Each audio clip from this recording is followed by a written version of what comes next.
చాలా కష్టపడి మీకోసం కేవలం నా ఛానల్ చూసి మీకోసమే ఈ వీడియో రూపొందించాను. ఈ వీడియో పూర్తిగా చూసి మీరు ప్రయోజనం పొందాలన్నదే నా ఉద్దేశం.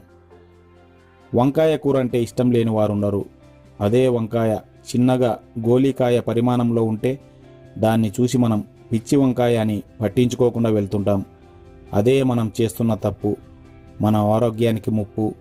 ఈ వీడియోలో మనం పిచ్చి వంకాయ చెట్టుగా పిలుచుకునే నేల మొలక మొక్క గురించి తెలుసుకుందాం. దీనినే నేలవాగుడు చెట్టు అని కూడా పిలుస్తారు. కొమ్మల నుండి ఆకుల వరకు అనేక ముళ్ళు కలిగి నేలంతా పరుచుకుని మధ్య మధ్య ముళ్లతో నిండిన కాయలు గల నేలములక మొక్క మన దేశంలో ప్రతి చోట కనిపిస్తుంది. బంజరు భూములలో వర్షాకాలం ప్రారంభమైతే చిగురించి పెద్దదై నవంబర్ డిసెంబర్ నెలల్లో చిన్న చిన్న వంకాయ లాంటి కాయలు కూడా కాస్తుంది.